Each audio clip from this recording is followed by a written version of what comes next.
It's July 13th, 2023. I'm watching over the news headlines as it's coming into the room, series of rooms that I'm in at the moment in New York. I'll start with President Joe Biden on his trip to the Blue Cross. Since I have this blue blood but Red Cross at the moment, I have Red Cross here in New York. I don't have an access to a Blue Cross, but it is still an important part of NATO.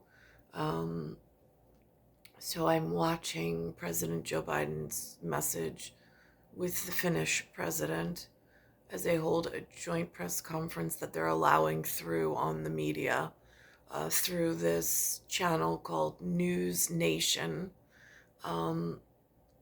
So I'm listening, and the tape, I taped it real quick when I saw it, because it then is a lead in. It's a nice it's a nice message to hear right before I go into the threads between yesterday to today, to try to follow along with some of the things that they've, I guess, uncovered or discovered, or that they've alerted me that even exist, and in what order. Um, so I'm listening, and President Biden mentions, he said Freudian slip about the daughter of Ireland. He said, but that's back home. He said, we're in the daughter of Iceland. And so that I missed on the taping, but is what is said just prior to where it begins. I want to say I think we've had a very productive summit. We discussed, Mr. President, where we stand at an inflection point in history, where the decisions we make now are going to determine the course of the history for the next 4, 5, 6 decades.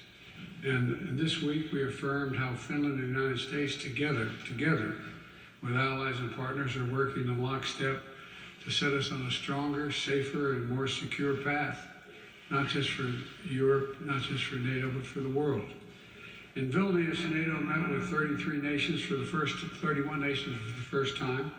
We showed the world that our alliance is more united than ever, and soon there'll be 32 allies, thanks to an agreement with Turkey to move Sweden's accession protocols forward. And as capable partners and committed democracies, both Finland and Sweden are going to add significantly to the strength, security, and unanimity of NATO. And we're stronger NATO, it makes the entire world stronger. Mr. President, as your ally, we want the people of Finland to know the United States is committed to Finland, committed to NATO, and those commitments are rock solid. That we'll defend every inch of NATO territory, and that includes Finland, obviously. Second, over the past week, we reaffirmed our unwavering support for the brave people of Ukraine as they defend their country against Russia's brutal and inhumane attacks. Our allies and partners around the world understand that this fight is not only a fight for the future of Ukraine, it's about sovereignty, security, and freedom itself. I want you to think about what would happen if we didn't do anything. What is likely to happen in the rest of Europe if we did nothing? So this week, NATO's officially elevated. So that's what's going on, for what the president here takes care of. And now more concerning to what's going on just outside of my particular door, and what they had on last night at the ABC Channel 7 Eyewitness News. They had a piece about air quality, which, of course, the breathable air, especially with some of the biological deterioration I've been going through, is of utmost concern. The sunlight being incredibly high, and then the air quality having this range that they're only now starting to pronounce. And they come out with these like campaign words of like ozone and things, but it's not readily discussed or taught. So I'm just going to make mention of this. I just had a conversation with Lewis. Um, he's doing this life coaching piece. He's built up this part of his business with SOS. Um, and he wanted to bring me, I guess, into the loop of that. And I said to him, I said, here's my struggle, Lewis. I said, I myself, I mean, again, he knows my history, graduated, went to some college, um, but none of it really to integrate me, like none of the teachings were to integrate me into whatever New York has to offer, um, or constructed any real reality for me to join in New York.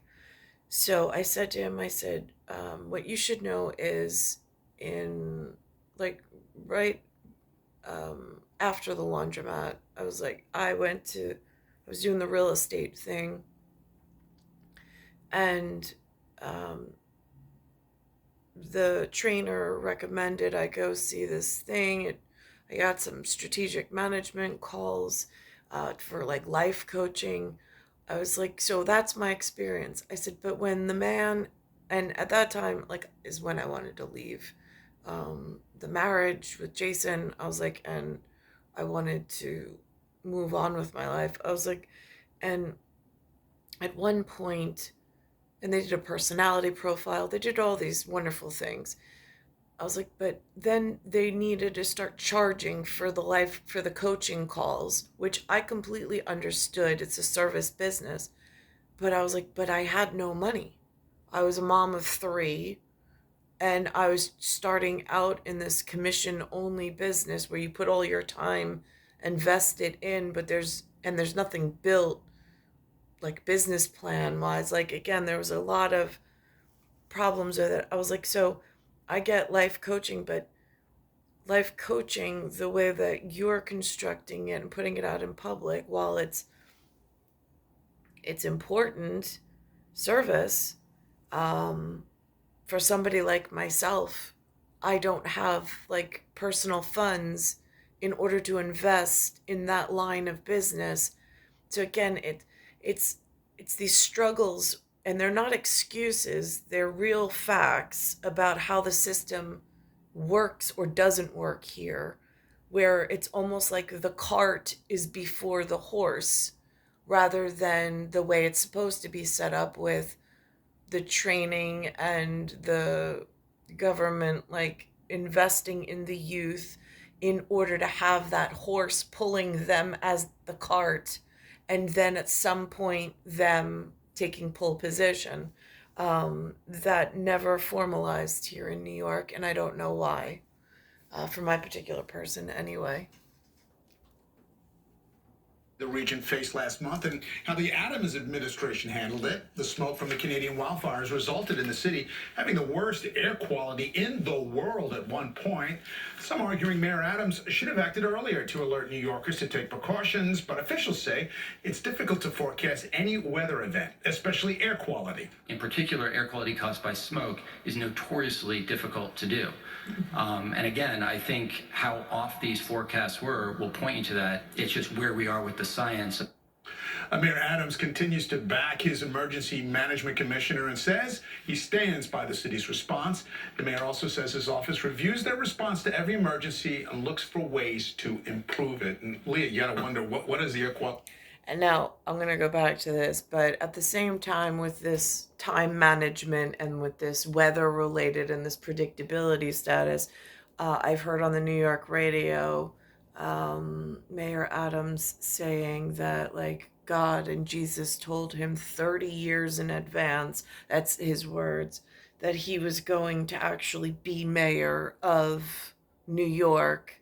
That, like, God and Jesus knew that 30 years in advance, because then somewhere else, while they're having this debate in New York City at the council level, somebody else is having a debate with insurrectionists and January 6th and Washington, D.C. being the capital, and did Director Ray know? I mean, like, I've heard snidbits of it. I don't have access to the live event, only what's filtered through the news programming, um, and what's picked up by these, like, I don't know, news stations. I really, I don't even know what to call them at this point. The broad view, perhaps, instead of the narrow view.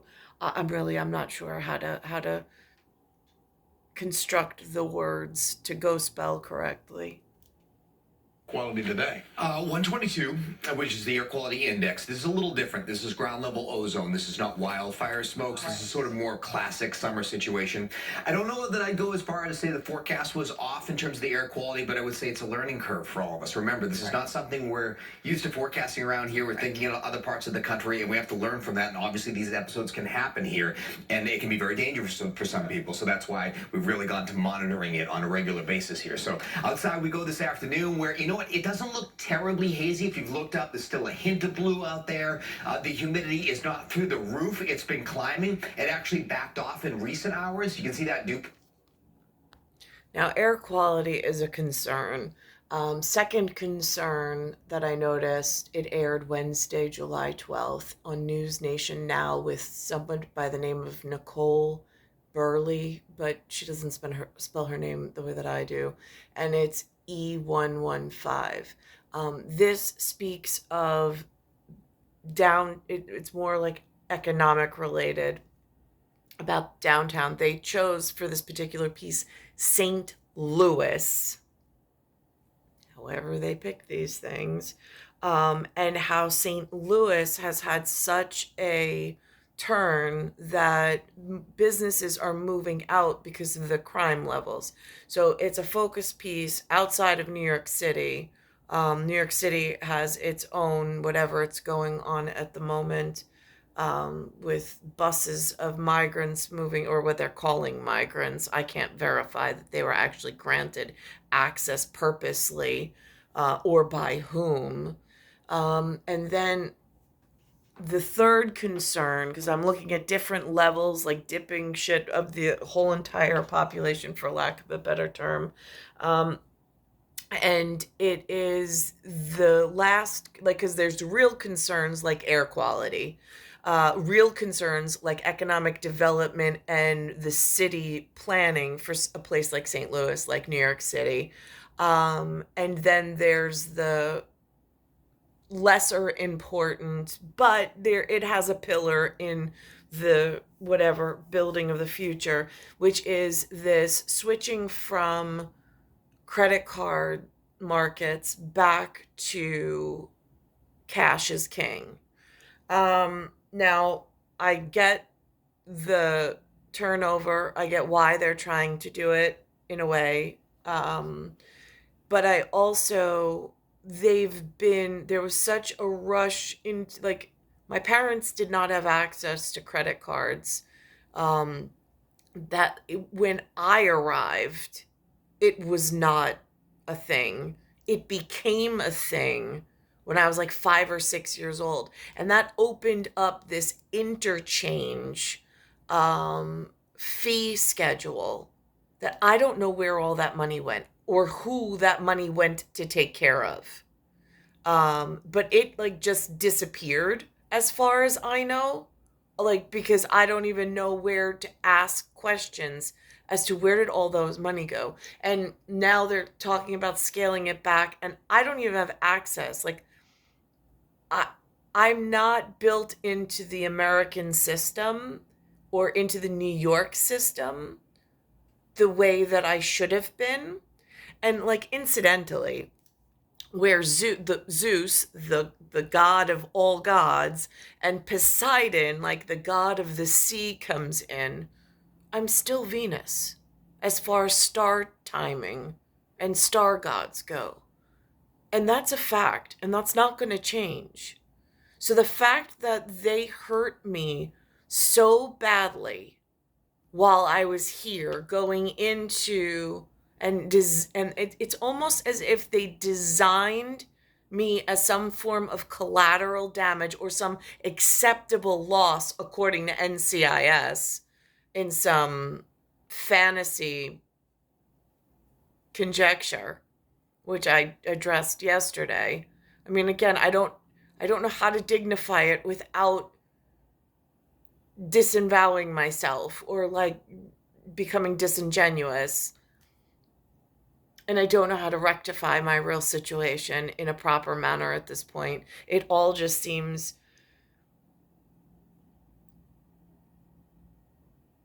it's like I know that they purposely damaged my position for what reasons I don't know.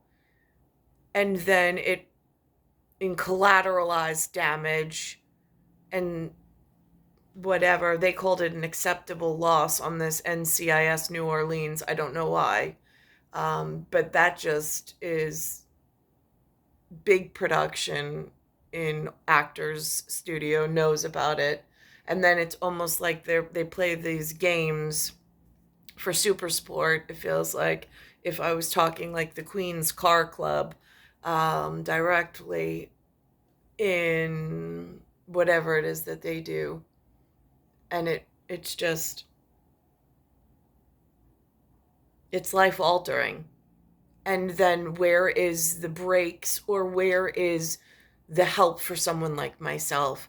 Because then it seems like they double down on me, like they've made me this villain, they've made me this bad guy.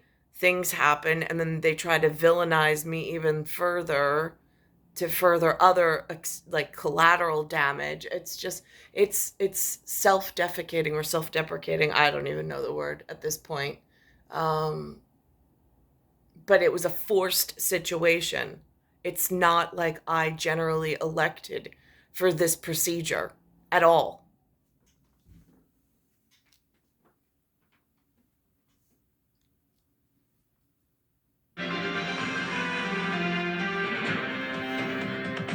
There's a new crisis potentially sweeping the nation called the doom loop. It's the death of downtowns from cities like San Francisco and Seattle, where the pandemic and rising crime are driving people and businesses from the once highly populated and sought after downtown neighborhoods. And now Midwestern cities are seeing troubles of their own as they struggle to attract workers as well as residents.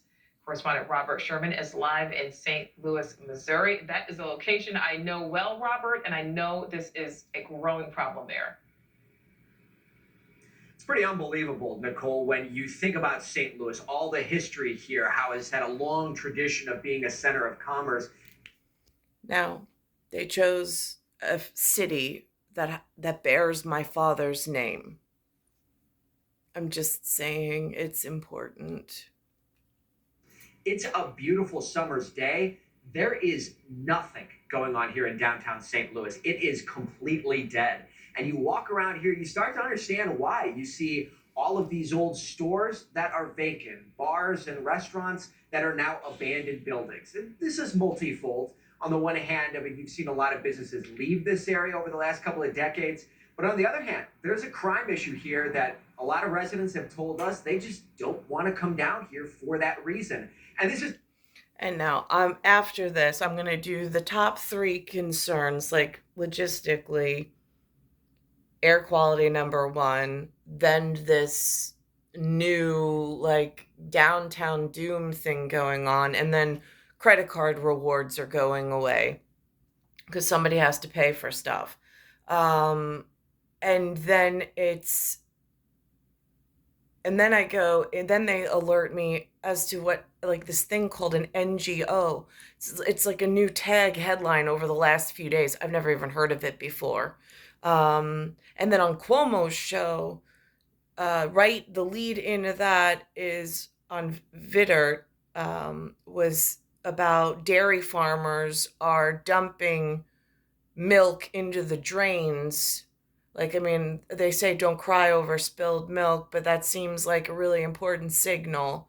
And then I hear, because it's like, who polls the public? I don't know. I haven't really been given a voice or a microphone. And again, I'm Venus, which is even more like, what on earth are the humans doing?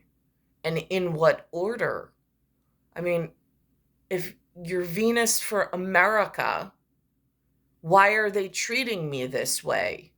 This makes no sense to me whatsoever. In Venus category of hierarchy of the planets and stars, like, it is supposed to be like your gem, your jewel. You're supposed to treat it before anything else like the gift from the gods that it was. When I appear like this, and to have not been taken care of my entire life from the time it was time to have marriage and children, those are signs of real serious problems going on in the world and on Earth. This is not just a St. Louis problem. You can play this out in Midwestern cities all across the region. Take Indianapolis, for example. We spoke with one business owner who said he's fed up with the crime, with the homeless encampments that you see down there, that he's totally moved his business out and he's not coming back. There's been a mass migration of businesses out of the city. Look, I'm a father. I've got 2 kids. I would not let my young teenage daughter work or go visit downtown Indianapolis without adult supervision. And the remedy is no mystery. All these cities need more people to move downtown. And here's the thing, Nicole, you look around the country, people are moving, but they're not coming here. They're going to Sunbelt cities such as Charlotte, Nashville, Austin, places of that nature. So the key is, how do these cities attract people to these areas? Well, there are some northern cities that are bucking the trend, but they have reimagined what a city is supposed to be. Is it supposed to be a place of commerce? Not necessarily, according to them. So that's what we're going to be diving into on Elizabeth Vargas Report tonight, taking a look at what's working in other cities, what's not, and what the future of these Midwestern metropolitan areas could look like. Nicole? I lived and worked in downtown St. Louis. I know that there is a lot of work still to be done there to try to revive that, like so many cities. Thank you so much, Robert. Well, She's worked there. I've never even been offered employment. I don't know a single person that lives anywhere in the vicinity of St. Louis. So the same night, News Nation Now, E116, which was year 2023, it's Wednesday. It was Wednesday, July 12th. They aired this piece about the credit card rewards, because it's more for like what I call the teeny boppers. Like, I guess, well, now, like, I don't want to insult them. They're now Ben's age, so now they're coming into their marriage season and whatnot. So it's there, but they're being told that their rewards are being taken away for credit cards for things. And again, I don't enjoy these. Like, when I was struggling and raising the kids, when I had, I mean, like, the money mechanics, it's disgusting how that was set up. But when I was attempting to work and pay my bills and credit cards and things, the rewards were great. I didn't get vacations and all that other stuff, but they did help. But now that it's, I mean, I have no access to credit cards. I have no access to employment. I have no access to anything. And I'm like, it seems really frivolous to be rewarding them when, where's the interchange money going? When there's cities like downtowns, I mean, and nobody wants to live there. And then I haven't even touched on what an NGO is, and I'm looking at it, and then I'm looking at the border crisis, and I'm like, is that what they designed for speaking up to try to, like, was that part of this acceptable loss or this collateral damage in America? Whose forefathers set that up?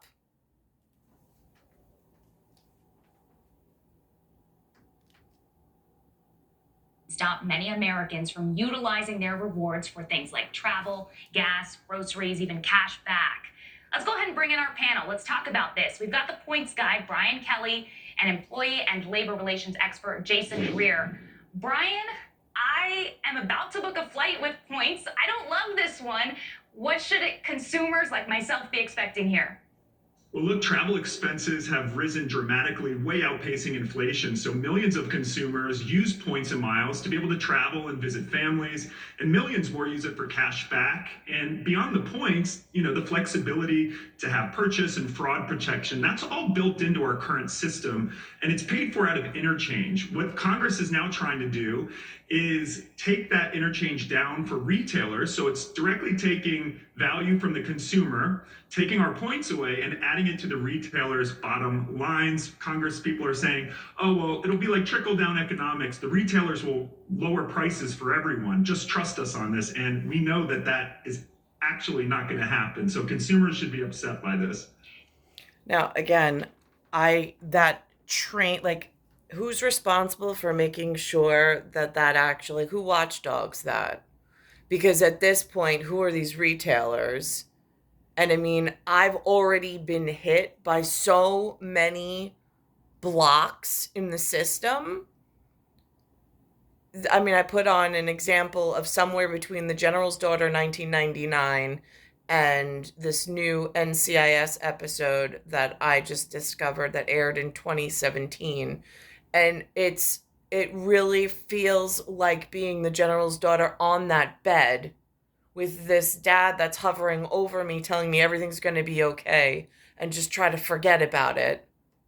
And it's like, well, but when I get out of that bed, where do I go and what do I do and who do I see in order to discuss this? Because why are all of these other humans, we'll just take these three, why are they living better than me? Why were they allowed to thrive in the system? What gods blessed them with this unlimited upward movement while I've been having issues the entire time? It makes no logical sense whatsoever. It's not that I'm not capable. It's not that I haven't tried. It's not that I haven't pursued different avenues to try to get through the system, and even with all the obstacles thrown in my way, to try to hurdle over them and overcome them. It is like this doubling down and then eventually thrown into operational problems with whatever's been thrown my way in like run-ins with characters. So I'm going to pause this and I'm going to go to this border crisis. Now, before I go to the border crisis of what the United States of America is going through at the moment, I'm going to go to CBS this morning, episode E139, which aired on July 13th, 2023. And it goes back to this NATO summit, and Wu Zhejiang is alerting on this program that the message that Biden, again, like, there's the blue and there's the red and then there's like purple if you combine them, and I'm just sitting here like, so she said Biden is welcoming of Ukraine and it's totally different than what the President Trump trip was back 2 years ago or back in 2018 when he sided with Putin. So again, I'm just the purple whatever on this and just documenting it because I've got whatever and whatever that I need corrected. An eventual path for Ukraine to join the alliance after the war is over. I hope we finally have put to bed the notion about whether or not Ukraine is welcome in NATO. It's going to happen. President Biden's trip to Helsinki has a starkly different tone than the last time a U.S. president visited this city. It was back in 2018 that then President Trump seemed to side with Vladimir Putin over the U.S. intelligence community about Russia's meddling in the 2016 presidential election. Tony? Weijia Jiang in Finland for us. Weijia, thank you very much. We're going to go down to Washington, where promotions into the top ranks of the U.S. military have been blocked for months now by one Republican senator in particular. That's Al. Now, this is interesting because it says military promotions blocked. I don't really know what it means. If I look at the words, it says promotions. And this is somebody called Tuberville, Tommy Tuberville. Never heard of the man before until all of a sudden he came out and he says that he's a white nationalist. But he's against racism. I don't know what that means. That's all day yesterday. They were putting that up there. Schumer was up there denouncing white nationalism. Again, I'm like dog in this fight. I'm just like, oh, they all sound like sex workers. Oh my God. It's just like, and they're on either side of the fence with this. So I'm in like what did you all do? So now, like, because I mean, like, again, somewhere Zeus and Poseidon are either watching in horror or laughing their asses off. I don't really know. But as Venus, I'm like, I don't even have a face or a name for Zeus or for Poseidon at this point. I don't know their professional, like, who leads those types of important things. But they need to know that one of the planetary Venus children has been harmed. And continuously, it gets worse. It's almost like punishment on top of the already situation that I've already been dragged through. And it's just... And then I go here, he says one thing here in this particular thing when it comes to the military. He disavows it completely. It's not okay. It's not acceptable.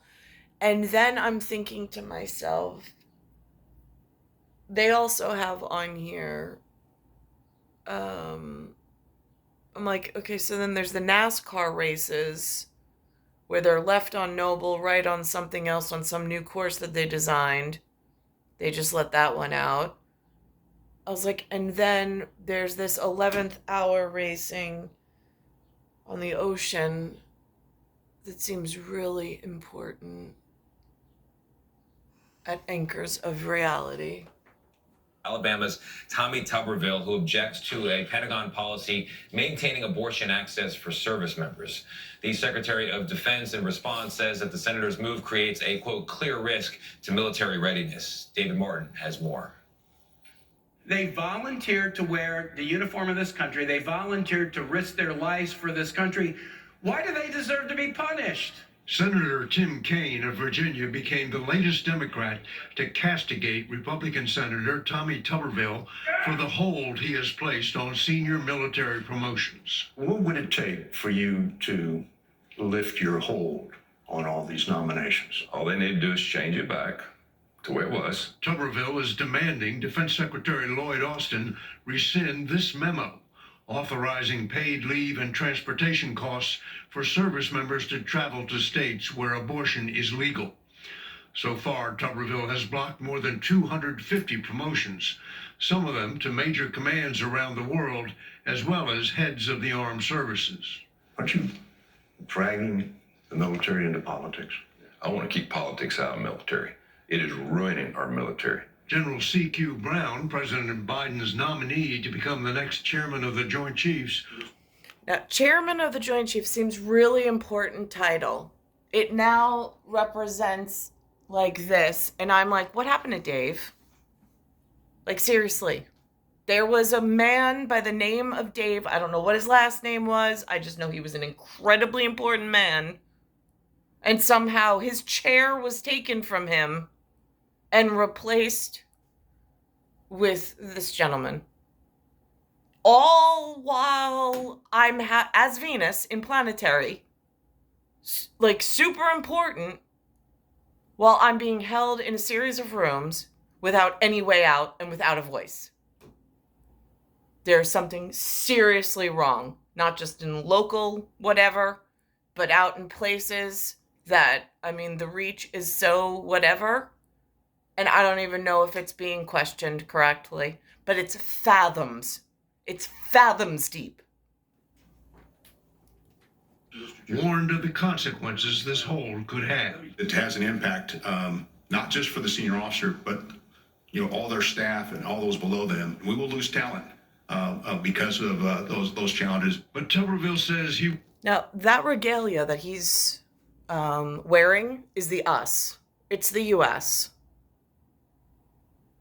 At the same time that I've been harmed through something I refer to as a crazy donkey, because that was a forced meeting that I did not want. My father was not there. I don't even know if my father was aware that it happened. There was no engagement. There was no asking my father for my hand in marriage. That never happened. So there's a crazy donkey problem. And then it turned into a series of into a blacksmith. Like some kind of bastardized operation, which I don't know if this level is saying, is that an acceptable loss? Because it's not for me. And it's definitely not all right on so many levels. Won't back down. By the end of the year, 650 officers could be held back from promotion. And the senator has also come under fire for recent comments labeling white nationalists simply Americans, remarks he now disavows. I'm totally against white nationalism. I'm totally against it. It's racist, okay? We don't need that in the military. So white nationalists are unfit for service. They should not be in our military. For CBS Mornings, I'm David Martin at the Pentagon. Police in what? I'm still Venus, and I know for a fact he's not Poseidon. I also know for a fact he's not Zeus. Now what do? There are people following that, people living some code of that, depending on how the wind blows.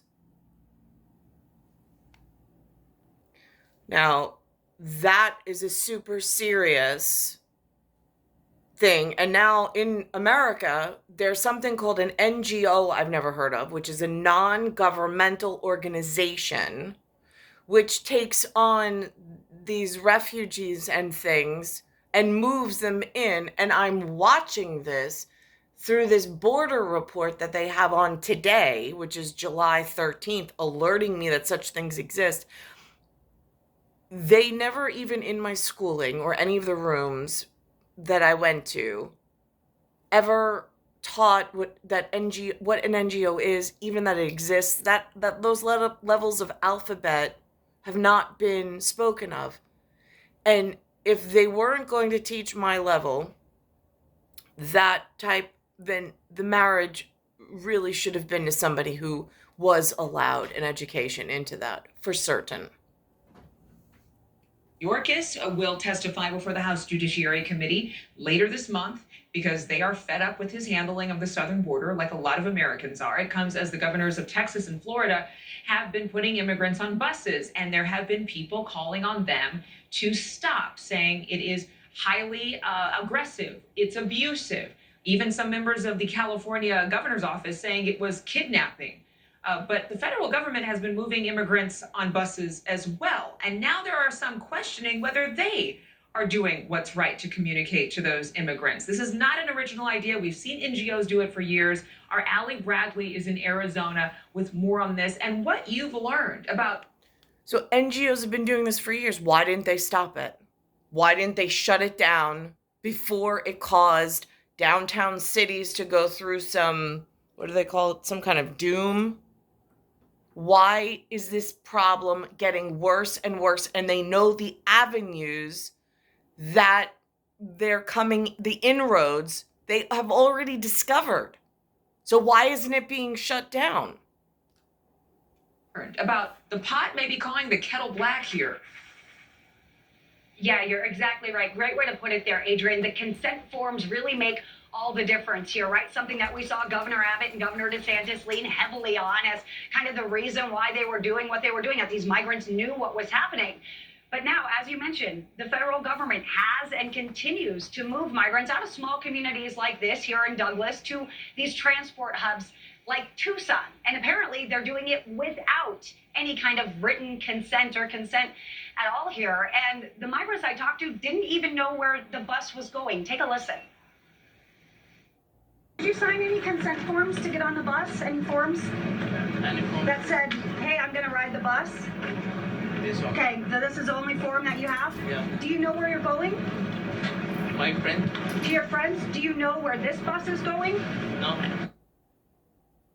Do you know you don't have to go? No. You don't know that? You're here legally now, right now. Legal. Okay, Not you don't illegal, have legal. legal. Yeah. You don't have to go. You want to? Yeah. Okay. All right, everybody good? You know you're going on the bus? Do you know where you're going? Do you know where you're going? Okay, so you heard a lot of confusion there. A lot of people just kind of go. And just, I mean, again, I see the visual picture of it. They're not mentioning where they began their migrant journey. I don't even know what country they come from. As far as a public health concern goes, you have nobody to contact to find out if there's an outbreak anywhere that they've even traveled through before they hit their final destination, which puts the receiving city in harm's way because you don't know what's being trafficked in biologically or potential exposure was before they find their final destination. And it's the city, the residents of wherever they're sending them that then may have some health consequence. And where's their say in all of this, or their consent? And why doesn't the receiving city get any say whatsoever? How are they just sending them through? Kind of going, right? So here's the thing.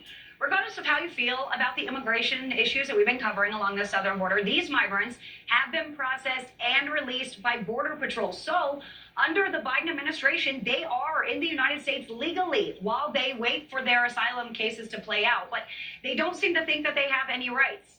Now, they aren't U.S. citizens and they don't have voting rights, but they certainly have the right to walk away or get on the bus. While I didn't see anyone being coerced, it was very clear that they were being obedient and kind of following orders here. I watched them get out of the Border Patrol vans or buses twice a day. They lined up, then they followed an agent onto another bus that is coordinated by the NGO and Pima County Emergency Management, which is where Tucson is. But this is a really interesting part here. There weren't any representatives from the NGO down here in Douglas to talk with these migrants or explain the process or explain what's going on here. And then you heard the one man that I talked to say they didn't even know that they had an opportunity not to take the bus. But for the most part. And I don't know what nation they are. I don't know what nation they come from. Do they pose a religious or political threat to the inside workings of the United States of America at this time? I don't know. How does one find that out? I don't even know. Do they speak English? Do they not speak English? I mean, there's so much that I'm not being told at Venus level, and I have no idea like how this process is supposed to work at human level, but it's very concerning at like Earthling with I don't know what alien agenda this even is. This is the best option for these migrants to get to their final destination as the resources are sparse along the border. Now, I did get behind one of the two buses that departed that morning from Douglas, the visitor center, transporting roughly 100 migrants up to. And they even use Douglas. Do you, Glaston?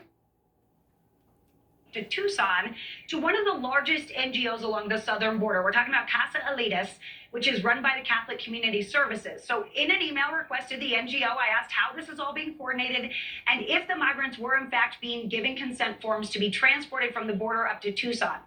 This is what I was told by the COO, quote, I was advised that you attempted to enter one of our shelter facilities today. Please do not make any further efforts to do so.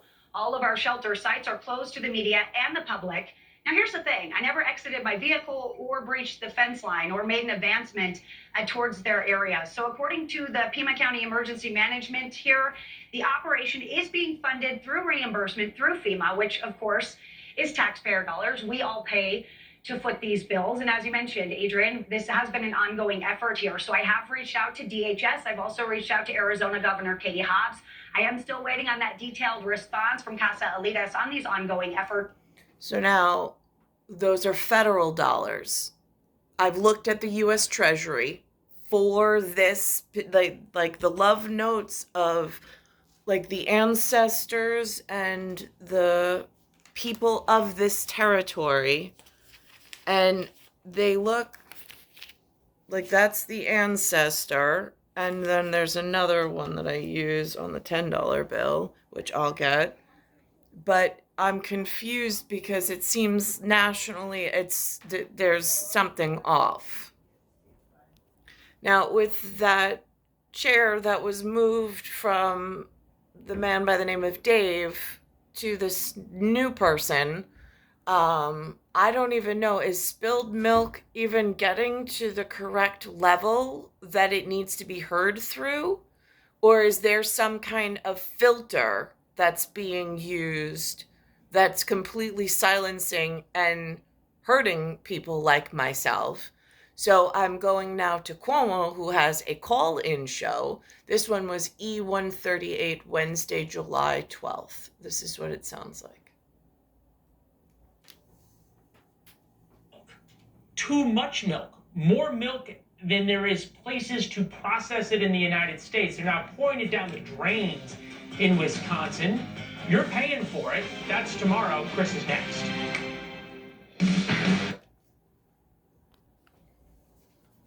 Columbus, Ohio. Columbus, Indiana.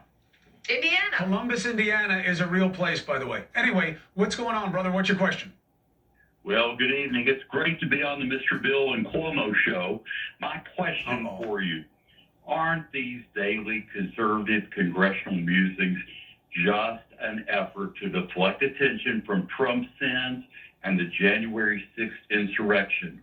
I'll tell you, Americans get it, and we're tired of hearing from Jamie Comer and Jimmy Jordan ad nauseum. Big Bill. All right, Ron, let me ask you a question. Let me ask you a question, Ron. You're out there in the heartland, and I'm sure. And again, this seems purple at the moment between, like, I know he's considered a Democrat. He's already said that, or at least he fraternizes with the Democrats. And then I think that he's with the Republic. I think that's the going assumption in this area. So I guess the two of them taking and talking to the same phone call, is that like purple? And I'm sure you're a decent guy. Do you want to know if then Vice President Biden took money from his son from foreign concerns? Do you want to know that? Oh, absolutely. Yes. Okay, then that's what this is all about. Democrats and Politics are always injected into it. Politics are always injected into everything, as you know. That's our country. But the bottom line is, we can't have grifters in the White House. We can't. Cuomo put it well. If that's established, he's through. I don't think, I've said this on your show, Cuomo, last year, that I didn't think Biden's going to run again, and I'm holding to that. All right, But your theory was that, like, your theory on why Biden wasn't going to run is kind of like your theory on the FBI. It was a little, it was a little self-serving. With Biden, it was, he like can't tell time anymore, and he doesn't know where he is. And with the FBI, you're like, people are down on the FBI because of the unanswered questions.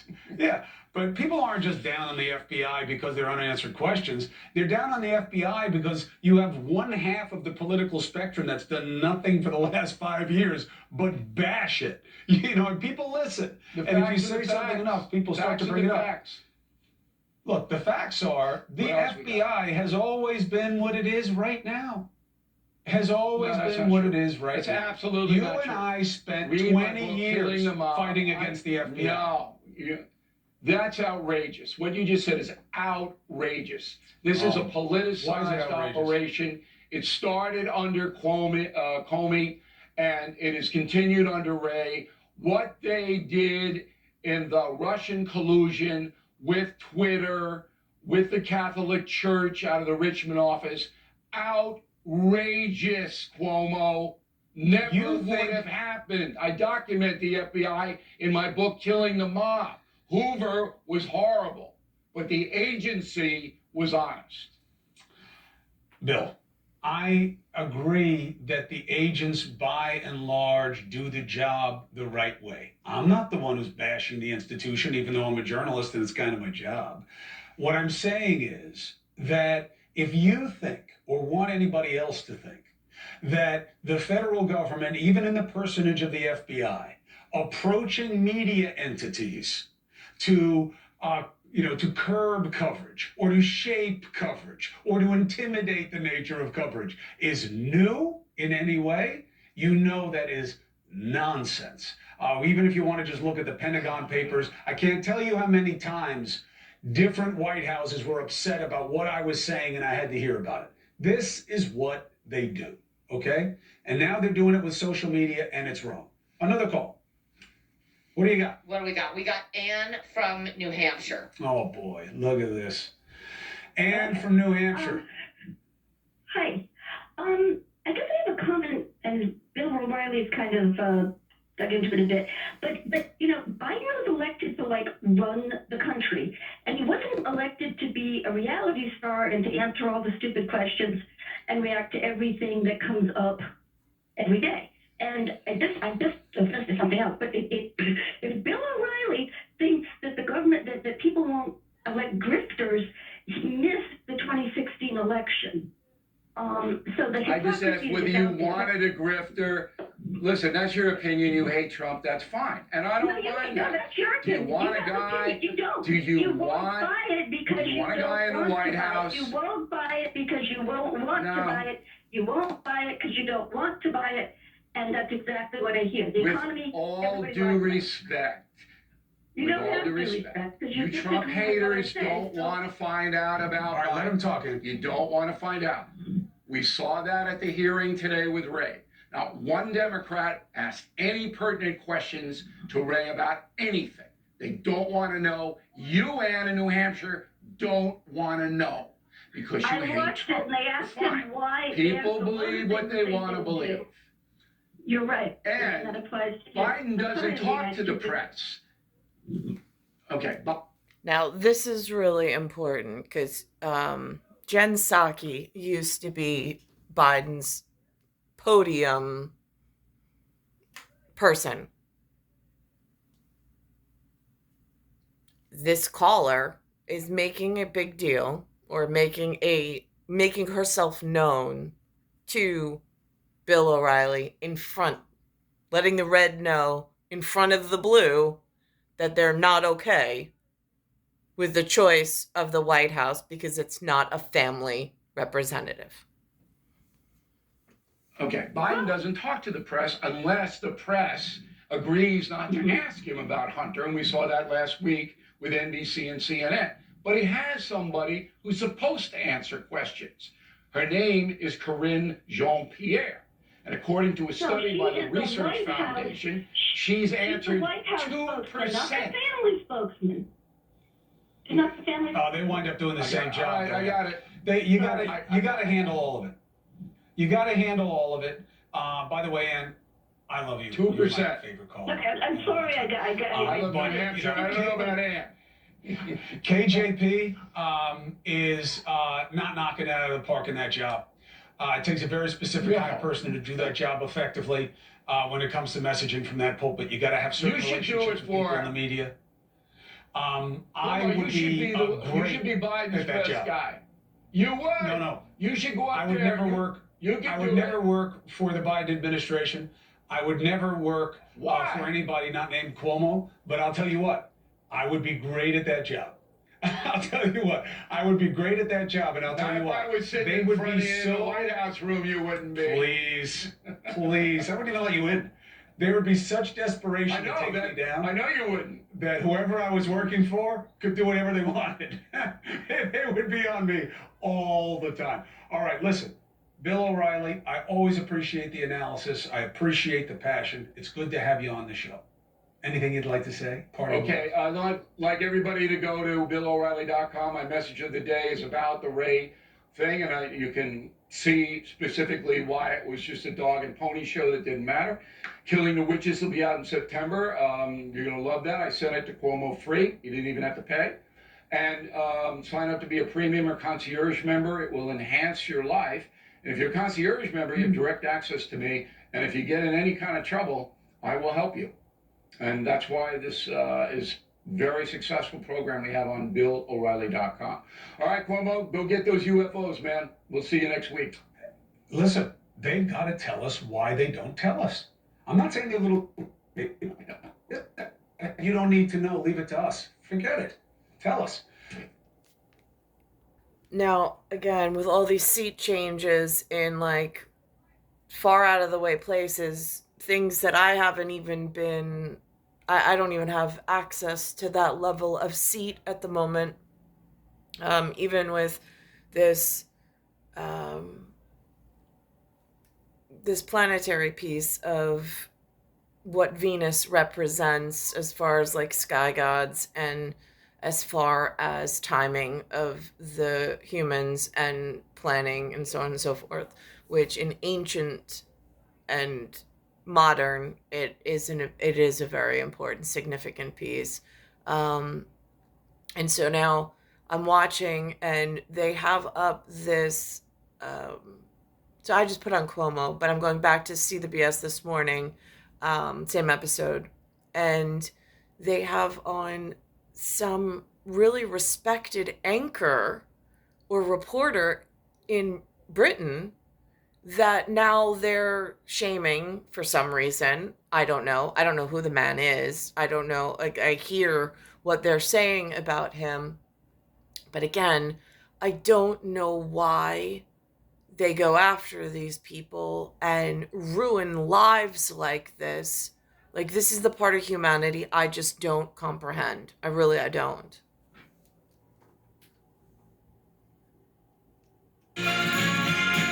One of Britain's best-known television journalists is the story himself in a media uproar that has dominated the headlines there for a week now. The BBC's Hugh Edwards was taken off the air amid claims that he paid a teenager for sexually explicit photos. According to his family, he's now getting mental health care for a depressive episode. Police say he did nothing illegal in this matter, and we should also note that the BBC is one of our international reporting partners. MTS Tayyab has more on the Edwards story. So high profile is Hugh Edwards, it was he who was tasked to inform Britain and the world the Queen had died. This is BBC News from London. Buckingham Palace has announced the death of Her Majesty Queen Elizabeth II. Tonight at 10. But again, like, such an honor to be the one chosen in order to bring that message forward. And then it seems like somebody's disgruntled in the newsroom and now they're personally attacking him for some reason. As anchor of the BBC's flagship evening news program, Edwards has earned a reputation over the decades as a calm and steady voice at times of major crises. The future of the United Kingdom is uncertain. Now he's at the center of his own. Last week, the Rupert Murdoch-owned Sun newspaper reported an unidentified BBC presenter had allegedly paid around $45,000 to a young person, now 20, for sexually explicit images starting from when he was 17. The crisis deepens at the BBC. The allegations, which the young man has described as, quote, rubbish, triggered days of breathless coverage. A story so big, Prime Minister Rishi Sunak weighed in. I think it's important that the BBC conducts this investigation quickly and rigorously, given the concerning and serious nature of the allegations. Yesterday, Edwards' wife confirmed in a statement from the now suspended BBC anchor that he was at the center of the controversy, but did not comment on the claims, only that he checked into hospital suffering from severe mental distress. London's Metropolitan Police says it's not considering any criminal charges against the 61-year-old, while the BBC said its internal corporate investigation would continue. Now, there's a huge amount of pressure on the Sun newspaper to explain why it published the allegations against Edwards now that the police have said, hey, look, nothing illegal here has happened, while the rest of Britain's media are really debating whether a well-known person's private life is in the public interest and just how much of a right to privacy one is entitled to, no matter how high profile they are. Nate. Those are some good questions. MTS Tayyab in London, thank you. And again, this gets confusing to me because this man is reporting with London in the background, but he's not English, and he's not anything that looks like what fraternizes inside the London area. It seems like a traveler of some sort or transplant of some sort. Gets confusing. I mean, is this the face of England? Because that's where, or of London, because that's what he's reporting from. And then here is Times Square. Again, that's not the face of New York. I'm in New York. I'm Venus. For planetary purposes of timing, I'm the one that had special child in special timing, in synchronicity and symbiosis. But that doesn't represent me or my son at all. But yet it's claiming to be an anchor in New York and has overhead Times Square. He's not a woman, and he didn't have a child on the same day and time as himself. So as Times Square, again, like, these little differences are significant when signaling to other places, especially with just how much